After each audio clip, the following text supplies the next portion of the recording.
not bottle first as using it as your first 600 starting go. Oh, as you see Shaker comes around, Lina might be a little bit trouble. No, there's a Venomous scale going on the Shaker. Shaker gonna take an LSA, and Shaker is gonna go down for sure. X picks up a kill, and looks like they can focus on the Ogre, but Ogre very, very high in terms of HP. They are gonna go for the Storm, man. These guys are changing target left and right. Looks like the Lina gonna get yet another kill. No, Lone DD picks it up. Meanwhile, Venomaster still very aggressive despite being low HP, so EHome picks up 2 easy kill in that exchange, so really well done. These supports are going back to base to heal up, but you know, they already got boots of speed. Man, how often do you see both supports picking up boots of speed 5 minutes into the game without lacking out in terms of crow buying, without lacking wards in terms of dust, and not dust, smoke buying as well. They've been buying smoke, crows, and wards. That's how effective they have been in terms of getting gold here and there.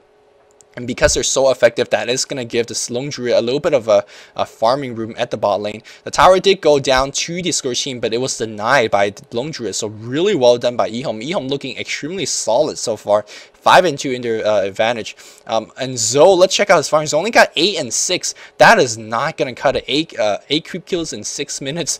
Meanwhile, let's see, 25 on the Necrotic, and he is going to hit 6 right after this creeps. And I bet you anything, he's going to send those birds somewhere else on the map and try to gank. Or maybe he's going to use these birds to dominate. Yeah, he's going to use these birds to dominate the lane because he sensed these guys coming in. There's a smoke coming in. Actually, Necrotic being a lot more aggressive than he should be. That might have scared the Dusa a little back. Dusa is going to do a little bit of creep pulling. Yeah, no, she's going to go all the way back because he sends the ganking party of X. By the way, X only level 3, and so is that Ogre, but they're being so effective. Meanwhile, Shaker is camping around the mid lane. Venomancer is going to be fine, even though if you hit a Shaker... oh no, Dusa might be in trouble. There's that stun, and there's that LSA, and the Ignite going on as well. And these birds, exactly what I was talking about, like as another hero. And you got to keep in mind that LSA, very low cooldown, 8-second cooldown to be exact. Dusa going to go down 2 supports and birds, and that's how effective a solo Vice can be if you play it correctly. And I swear I have not watched this game so far. I haven't even seen the parser of I don't even know what hero they were going to pick into. Now Storm going into mid lane, and so is 2 supports of EHome. EHome being so effective. I just want to stress that these 2 roamers are just being so effective. There's a ward being placed down by CCM, and that is going to slow down the ganking party of EHome. Let's see how quickly or how slowly the EHome player is going to realize, hey, there's a ward here. That means we're not going to be effective in our ganks. A lot of plague wards being... wow, that is what? 6 or 7 plague wards being dropped on the hill, and the Venomaster is carrying every single creep here. Shaker is going to come around, but I don't think that Shaker gank's going to be effective at all, because if the Venomaster gets ganked, all he has to do is run up. And these guys... ooh, man, these guys are so effective. These bursts are just following around. And that is going to pull the supports of... actually, Windrunner has gone to the mid as well to give the Venge farm. That is very interesting. Venge needs a quick level 6. I guess that's what they're going for. Venge also has a boot speed. All these players going for the boots first. In this game, it's going to be so so much of a necessity to get boots first, because there's just so much roaming. Now we're going to get another gank on that Dusa on a dominating feeding streak. And now Windrunner is going to come around. Let's going to get a shackle shot off. No, it's going to Bird just going to fly the hell out of there. Not going to feed out 100 gold. 100 gold, by the way, in this stage of the game is just absolutely huge. We see a double damage Venomancer coming around. I think they could get a kill. Oh my god. DDC might be in trouble. There is that 1 stun, and Bird's going to come in as well. Bird's doing so much DPS that Windrunner is going to go down for sure. PLT, which is Lamb, by the way, picks up yet another kill just with the Birds. My god. And this tower is going to go down. EHome on an 8-2 streak. And they are so much ahead. But you got to keep in mind, they should be ahead because they got the early game hero. The Scourge team transition to late game so much better because they have a Dusa. You got to, if you haven't watched a 6.69C, if you're one of my new viewers, one thing I have to say, thank you for supporting me. And secondly, if you haven't watched a 6.69C, you don't know how gay Dusa is in terms of defending uphill. He's just absolutely a beast in terms of defending uphill. They are going to get a stun on the Syllabur, but I don't think it's going to be even. No, Storm zips right in, and that should be enough. Here comes Alina. Alina is going to hit, misses LSA. Great dodge from the Storm, but that might... no, no, there's a stun from Sansheng, and that's going to get a kill on the Syllabur. That is a very good job in terms of getting killed, but you got to keep in mind they wasted a lot of mana, a lot of time on the Scourge team, and that's the opportunity cost. You know, the Storm is not farming, the Venge is not getting level here there. Oh, she got the level from the kill, but you guys get what I'm saying. The more you spend on a single gank, the less you get out of it in terms of farming, in terms of getting EXP out there, in terms of shutting down the other guys across the map. So yes, it's good that they get gank off, but also there's a trade-off in that, and I want you guys viewers to kind of keep that in mind. Here we go, the Ogre Magi is going to come to mid lane. Arcane Boots, 10 minutes in, being picked up on the support. Man, these supports are getting so damn farmed. Dusa can't go anywhere. There's a very aggressive ward being placed by X. There's a teleportation coming in, and wow, Windrunner very, very aggressive with that TP. And Windrunner, despite of his team losing quite badly, is farming very well, close to that mecha already, and I gotta commend him for his farming. Let's see, check. He's got 46. That's extremely good farm when his team is so defensive. And look at these supports. I'm surprised that there's no war being placed over here yet on the high plateau of the Scourge Forest, because they could get so much gank going on there as well. 820, although he's not farming well at all, only got 13 CS. His team has gotten him 1 tower so far, and this second tower at top might be going down fairly quickly, and so is the mid tower. So even though he's not farming well, he's got a couple neutrals, and he's gonna get some tower go as well. Which, by the way, if you're farming in the jungle, which is Spirit Bear, if you ever get an entangle on one of the neutral creeps, switch target. Yeah, I think maybe Bernie was being a little bit lazy, but if you switch target, entangle, by the way, does 50 damage against I believe it's 50 damage against creeps. Those creeps can't move.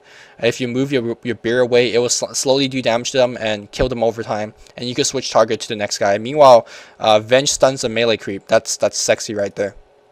That was the crazy defense. So you can speed up your jungling just a little bit if you switch target, but it's not going to be, you know, too much of a big deal. Here we go, Mecha being popped, Necrotic finishing the Mecha. Here's an Ignite going on the Windrunner, and yeah, great Fisher defense, but that tower is going to go down now for sure, unless we see everyone TPing in. It looks like we're not going to see that. No, Storm goes in. Ogre might be in trouble. Ogre very aggressive. Ogre is going to go down. Laguna Blade goes on Storm. Storm zips out. Who is going to get the tower? Tower gets killed by the Glaive Thrower, I'm sure. And the bird's gonna, man, I don't really like that engage for the EHome. EHome may be overextending their advantage a little bit, and now Visage being a little bit more aggressive. The stun's getting everyone. Wow, they are gonna pick off the Shaker, but now Venomancer in trouble. Storm comes back in. I'm not too sure how he healed up so quickly. There's a focus on X. X no mana anymore, so he's absolutely useless. There's a Shackle Shot going on the Visage. Visage gonna go down as well. Great comeback from CCM. Really, really well played so far. No, there's a heal, and there's a Grave Shield. Can he make out alive? Ogre comes back. And there's an LSA. Wow, they are gonna turn that around. Really well done for him. Maybe I was calling it a little bit early, but there goes like Stone Gaze, and the Ogre might be going down, but no, the birds on the Visage, and the birds on the Visage. Wow, Ogre at 29 HP. The birds gets resummoned, so that you have yet another stun. One more stun if necessary, but no, that's not going to be necessary. Really well played for EHome. EHome, well, I want to say good recovery from EHome, because the Ogre was being a little bit more aggressive than he should have been, and kind of ran in, and that turned out to be somewhat of a weak team fight for EHome. But good TP back from the Ogre. Great micro from Lamb here, doing an exceptional job in terms of keeping his entire team alive, and he has gone for Arcane Boots. We're seeing some crazy Arcane Boot stacks. It won't be surprising if Lina has gone for Arcane Boots as well. That means it's going to be so effective in terms of a push. They could just nuke all day long. You got to keep in mind all these nukes. A 4-second cooldown on Soul Assumption, an 8-second cooldown on the LSA. Ogre's Fire Blast got what, a 9 or maybe 10 or maybe 11-second cooldown. Very low cooldown on their spells, so they could just lob those spells non-stop, and you can Plague Ward 20-second cooldown. No, 5-second cooldown, excuse me, I think that's 5. So ridiculous amount of short cooldowns, and they can spam the spell all they want in terms of a push, and that is going to be big, because they got to win this game quick, because once this Dusa gets big, yes, Dusa's got no farm, but she is going to get farm eventually, especially when, let's say, EHome push down all 6 exterior towers. Dusa is going to find farm somewhere, unless you just camp in front of their Raxus, in all 3 lanes. That's not very feasible, so... Here we go. We're going to see a push going on the mid lane. Dusa comes to the mid. And where's that Shaker? Shaker's here as well, dropping that Fisher. And here's that Venge. Windrunner should be coming in as well. But these birds, this is a 5v4 engagement. Birds, keep in mind, is another hero. I have to say, these give so much damage and a couple stuns as well. And great shackle shot on 2-hero DDC, just dropping off such good shackle shot. And that mid 6 normally would be very annoying. Tower gets denied, and that's a big thing though. Well, I was saying that those mid 6 normally is very annoying, but now because of the arcane boot, it's not as annoying. But Scourge did get what they want, which was the deny on the tower. Here comes Ogre being very aggressive, and can he drop a stun? He's gonna drop a stun on the Dusa. Dusa gets slow as well. Great Fisher stun is gonna get one back, which by the way, Syllabir just died at the bot lane to a gank. So Scourge right now doing exceptional job. Not only did they get denied, they also got a kill on the Syllabir. And that's really all you could ask for against such an early game squad. EHome might not be sitting as pretty as the score suggests. It is 10-6 in their favor, but I feel like they have lost the last couple team fights. They have lost Syllabir just a little bit too much. And now, Shackle Shot barely missing on the Venomancer. Venomancer just running out. I think Venomancer could initiate a team fight if he wants to. Got the Vanguard already finished. Going for the pipe next, which is the standard line. Ogre is invis. Let's see if to get anything done. There's 4 guys up here. I think Venomancer being a lot more aggressive. He's just baiting. Yes, he is baiting, and I think these guys might be going down. Venge is going to go down for sure. No, are they? These are some of the most confusing targeting. This Ogre was not targeting the Venge at all. He's going to go for the Windrunner, dies down in a single multicast. 2 kill goes down. Meanwhile, LSA is going to miss. Unfortunately, but there's that Ignite. Ogre being a lot more aggressive than he might have should. No, he's chasing very well.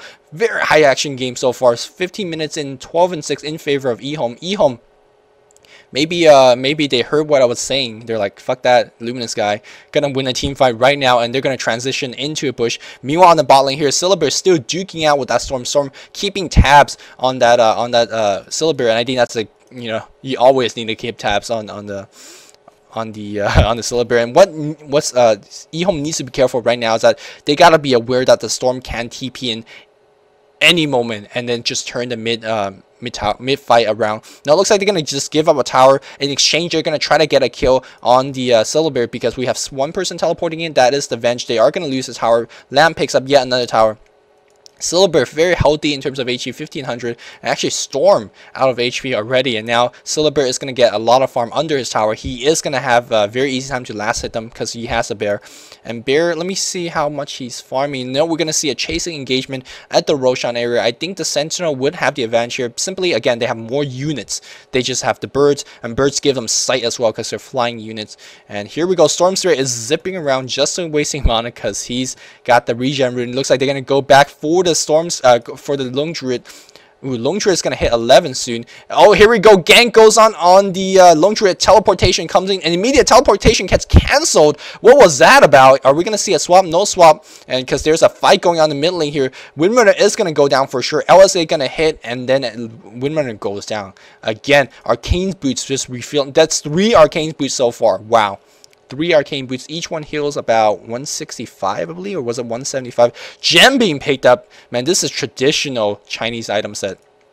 Well, not the arcane boots, but such an early gem. You will only see that in the Chinese game, and now we're going to see a complete shutdown of those wards from Scourge team. They're going to have no sight. You got to keep in mind, gem plus Venomancer wards is just like, it is just unfair. It's just unfair. We're going to see Scourge. I'm going to switch to Scourge Cam real fast.